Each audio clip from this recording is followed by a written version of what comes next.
ونستغفره ونعوذ بالله من شرور أنفسنا ومن سيئات أعمالنا من يهد الله فلا مضل له ومن يضلل فلا هادي له أشهد أن لا إله إلا الله وحده لا شريك له وأشهد أن محمدا عبده ورسوله رب اشرح لي صدري ويسر لي أمري واحلul 'uqdatam min lisani yafqahu qawli.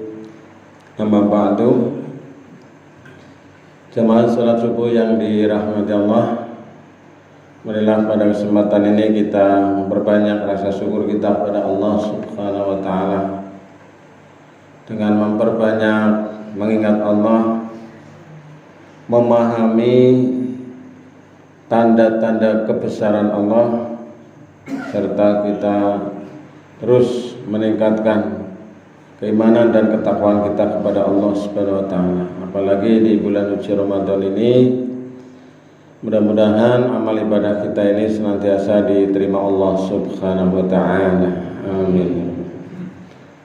Salawat salam semoga senantiasa tercurahkan kepada junjungan kita Muhammad sallallahu alaihi wasallam beserta keluarga, para sahabat dan kaum muslimin wal muslimat, dan mudah-mudahan kita termasuk golongannya orang-orang yang mendapatkan syafaat besok pada hari kiamat. Amin ya rabbal alamin. Jemaah sekalian yang dirahmati Allah, Allah firman di dalam surat Al-Baqarah ayat 186, wa idza sa'alaka 'ibadi 'anni fa inni qarib ujibu da'watad da'i idza da'ani falyastajibu li wal yu'minu bi la'allahum yarshudun.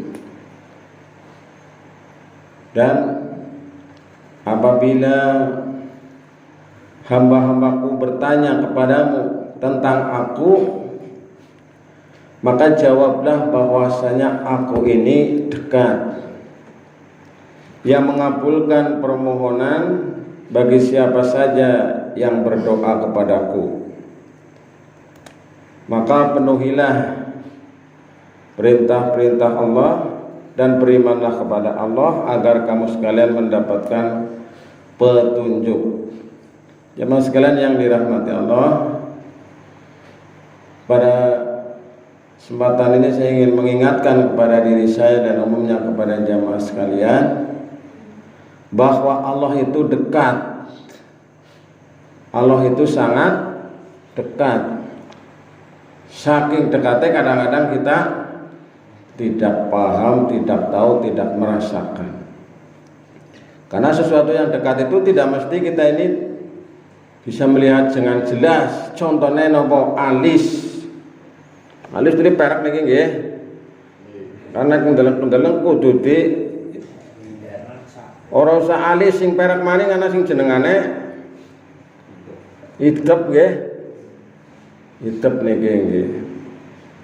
Idep utawa rambut yang ada di mata itu kula mboten ningali niki Pak, kecuali kula niki kula tarik rambutnya utawane kula ngangge kaca cermin. Maka sesuatu yang dekat itu kadang-kadang kita ini tidak tahu. Bahkan dalam kehidupan keseharian itu kita kadang-kadang goleti sing barang nang ngarepe. Ki nang ndi kacamatane sapa sing ngurus kacamatane ya? Hah? Mau jarku tegletak nang kene, kacamatane ndi ki pada jebule kacamatane lagi tinggo. Nah itu. Kadang-kadang mencari ke sana kemari anu kacamatane ditelena maring dhuwur kaya iki ya. Jadi di telenan dhuwur iki ora kerasa goleti. Nah ini. Nah Allah itu dekat sama sekalian. Bahkan ada yang sampaikan kedekatan Allah itu adalah lebih dekat daripada urat leher kita. Nah, maka jemaah sekalian yang dirahmati Allah, kita ini sebenarnya sudah disayang oleh Allah Subhanahu wa taala. Allah begitu cintanya kepada hambanya. Bahkan kepada orang yang suka berbuat dosa, suka berbuat maksiat, Allah masih menyayangi. Bahkan orang-orang yang suka beribadah pun apalagi disayangi lebih dari sayang. Cuma kadang-kadang kasih sayang Allah itu yang diberikan kepada kita kita tidak bisa memahami. Nah, ini jemaah sekalian yang dirahmati Allah. Misalnya apa? Perbuatan dosa itu tidak nampak dalam tubuh kita. Kalau perbuatan dosa itu nampak pada tubuh kita, waduh, sekarang apa awake kula jenengan sami nggih? Misale ngomong goroh, ngomong fitnah, ngomong hibah pisan lambene menceng sithik gitu. Terus ngesuk ngomong goroh maning, hibah maning, fitnah maning, menceng sithik maning, waduh, mboten karu-karuan.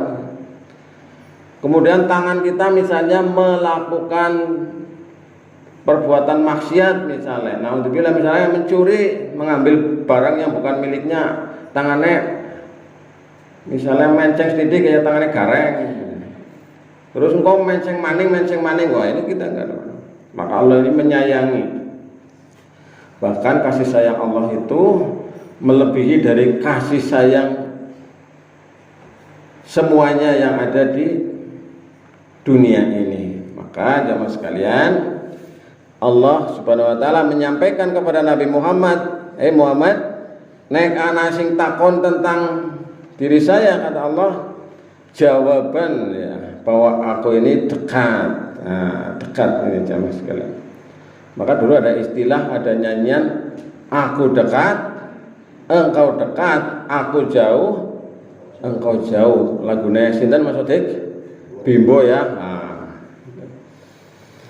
Kemudian Allah meneruskan, ujibu da'watad da'i idza ta'ani, yang mengabulkan permohonan hamba-hambaku apabila mau mohon kepadaku. Nah, jadi Allah itu senantiasa mengabulkan permohonan bagi siapa saja yang minta. Jadi Allah sangat suka kepada orang yang mohon kepada Allah, berdoa. Mohon kepada Allah, apalagi di bulan suci Ramadan ini, mari kita memperbanyak berdoa kepada Allah Subhanahu wa taala. Jadi doane wong sing lagi puasa kuwi ampuh kabeh. Diijabah, makbul doanya insyaallah. Maka Allah berpesan ini supaya kita ini senantiasa bermohon kepada Allah Subhanahu wa taala, karena Allah itu akan mengabulkan doa kita. Nah, doa kita jemaah sekalian, di antara yang harus kita perhatikan dalam berdoa, yang pertama adalah kita ini harus berdoa dengan penuh penghayatan. Jadi kita ini berdoanya temenanan.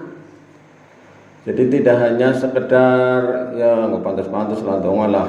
Tidak hanya itu, tapi doa ini adalah merupakan sesuatu yang sangat penting bagi kita. Bahkan doa itu doa muhul ibadah. Doa itu adalah ruhnya ibadah.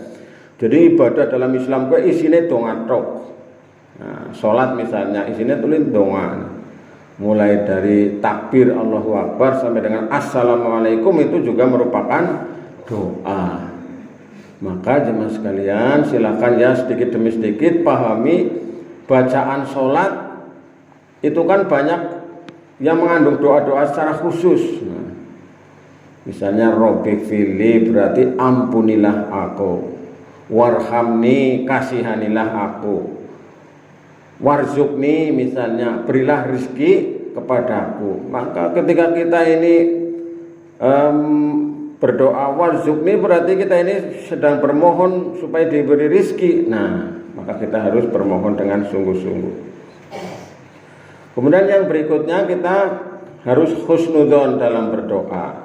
Jadi kita ini jangan sampai berdoa urung apa-apa wis ngomonglah aku ora bakal dikabulaken nang ngaring Gusti Allah. Jangan begitu.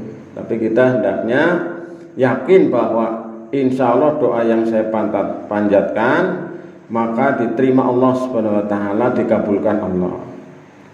Kemudian yang berikutnya kita ini dalam berdoa penuh dengan kekhusyuan dan ketundukan, tadarruan wa khufyatan. Jadi kita ini cara itunya independen lah kita kepada Allah, karena Allah itu sangat suka kepada orang yang suka berdoa. Maka saking sukanya Allah itu kadang-kadang doanya itu cara nikune nangare Gusti Allah diulur-ulur men kondongan terus. Nah, karena Allah itu sangat suka kepada orang-orang yang suka berdoa itu. Bahkan kemarin juga disampaikan oleh Mas, ini bros apa kemarin ya, tentang bagaimana Nabi Ayub malah mau berdoa malu dia. Lah aku wis sehat wis pirang puluh tahun siki mriyang sedala kok njaluk. Nah, walaupun kemudian akhirnya Nabi Ayub itu berdoa supaya disembuhkan. Jadi ujibu da'watad da'i idza ta'ani. Maka Allah berpesan falyastajibu li. Nah, supaya kita ini memenuhi apa yang diperintahkan oleh Allah. Jadi diantara syarat supaya doa kita ini dikabulkan adalah kita berusaha memenuhi, melaksanakan apa yang diperintahkan oleh Allah Subhanahu wa ta'ala. Misalnya kayak sekarang sholat, puasa gitu ya, ya kudu genep.